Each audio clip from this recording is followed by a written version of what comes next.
Kasus baku tembak antar ajudan jenderal polisi tewaskan Brigadir J. Di kasus lainnya, seorang anggota TNI diduga dalangi percobaan pembunuhan istrinya sendiri. Ya, dua kasus ini membuat publik tersentak. Sebenarnya ada apa dengan institusi Polri dan juga TNI? Bersama saya David Rizal, mari kita bahas dalam diskusi. Kasus penembakan istri TNI di Semarang juga memanggil sejumlah tim forensik Polri yang mengautopsi jenazah Brigadir Yosua. Belakangan, publik disuguhkan dengan informasi mengenai kasus baku tembak yang menewaskan Brigadir J hingga percobaan pembunuhan atau penembakan istri seorang anggota TNI di Semarang, Jawa Tengah yang diduga dilakukan oleh sang suami. Ya, mungkin reaksi Anda sama seperti saya. Sebenarnya apa yang terjadi dengan TNI Polri yang seharusnya menjadi seorang pengayom dan juga pelindung masyarakat? TNI Polri kan harusnya ya jadi panutan ya, yang bisa jadi contoh yang baik untuk masyarakat kita, mengayomi dan jadi contoh lah gitu ya. Terus adanya kasus ini ya bikin kecewa apalagi menurut saya TNI itu harusnya kan lebih lebih berwibawa harusnya. Tapi kenapa bisa ada kasus suami sendiri yang berencana membunuh istri sendiri. Harus tetap mengayomi masyarakat, menjadi yang lebih baik untuk masyarakat, memberi keadilan untuk masyarakat, itu aja. Semakin bersinergi dengan baik lah ibaratnya, dengan masyarakat ibaratnya. Ya, jangan sampai terulang lagi kasus yang seperti ini ibaratnya. Jadi ntar kelihatan di masyarakat jelek ibaratnya. Warganet ramai-ramai berkomentar mengenai dua kasus ini. Kira-kira seperti ini komentarnya. Ada yang meminta untuk TNI Polri jangan sampai anti kritik, karena sebenarnya kritikan ini berguna untuk membangun dua institusi ini.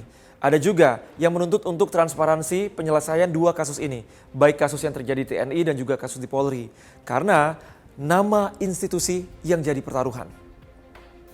Lalu bagaimana pengamat melihat hal ini? Kalau kita lihat dari banyaknya kasus, ya mungkin ini jadi masalah juga ya, karena artinya ini ada masalah, mungkin masalah integritas, masalah moral di situ, atau masalah ketidakpatuhan pada hukum di situ. Tapi yang paling penting kemudian adalah dari sekian banyak kasus itu, kemudian apakah kemudian itu bisa ditangani dengan baik? Yang mengira ini terkait dengan independensi, ini sebuah isu independensi. Tapi menurut saya ini sebenarnya memang ya ini murni isu integritas dan profesionalisme ya. Nah, upaya penindakan atas perbuatan melawan hukum itu kan sebenarnya tidak boleh pandang bulu ya. Sanksi pidana juga sudah jelas diatur bagi siapapun yang menghalang-halangi, menghilangkan bukti, bahkan memberikan keterangan palsu. Ini jelas sanksi pidananya. Sehingga mestinya nggak ada alasan untuk kasus yang sederhana kemudian menjadi rumit, menjadi sulit gitu ya. Kalau itu dilakukan dengan penuh integritas dan profesional gitu. Nah, jadi kita mau nggak mau harus akui bahwa masih ada problem dalam kedua institusi ini yang menjadi penyulit bagi hadirnya kesadaran untuk patuh pada hukum gitu ya. Terus kemudian juga komitmen untuk menegakkan hukum bagi siapapun yang melanggar. Ini masih ada problem di situ. Oknum TNI Polri yang terlibat kasus hukum sebenarnya bukan kali ini saja. Tapi jika melihat komentar-komentar warga, bisa jadi dua kasus yang terjadi dalam waktu yang hampir bersamaan ini bisa mencoreng nama TNI Polri. Kita juga perlu ingatkan bahwa yang dibutuhkan masyarakat saat ini bukan hanya ketepatan dan kecermatan, tapi juga kecepatan ya. Jangan sampai kemudian ada anggapan bahwa ya katakanlah baik TNI maupun Polri dalam melakukan pengungkapan dan penanganan kasus-kasus perbuatan melawan hukum gitu ya, itu kemudian dilakukan karena adanya tekanan publik maupun tekanan politik yang terus berulang. Nah, untuk memperbaiki situasi ya supaya prasangka tidak meluas, kemudian kepercayaan publik meningkat, citra Polri membaik gitu ya, TNI juga gitu. Maka baik TNI, Polri, terutama dalam kasus Brigadir Y ini Polri gitu ya, perkembangan juga perlu diinformasikan secara berkala gitu ya, supaya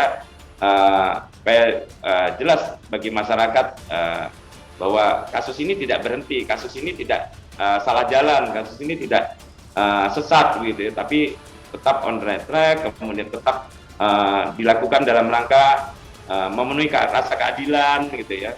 Walaupun kita belum tahu kesimpulan akhirnya seperti apa, tapi setidaknya masyarakat melihat bahwa institusi-institusi yang melakukan penegakan hukum ini bekerja dengan baik. TNI dan Polri harus berbenah, bekerja sama untuk memperbaiki institusinya. Itu kata pengamat. Ya tentu saja pembenahan itu dimulai dari hulu sampai hilir ya. Artinya dari proses rekrutmen sampai kemudian pada pembinaan karir personil. Ini juga harus diurus semua ya. Kalau dari rekrutmen misalnya ya praktek-praktek buruk dan rekrutmen ya, misalnya terkait dugaan praktek suap begitu ya, calon prajurit atau calon personel Polri yang mestinya tidak layak untuk lolos akhirnya melolos gitu. Itu kan harus dibenahi, karena itu ya itu mau tidak mau harus diakui bahwa itu berdampak gitu ya, berdampak sistemik gitu ya. Memang bukan pekerjaan yang mudah bagi TNI dan juga Polri untuk mengembalikan marwah institusinya.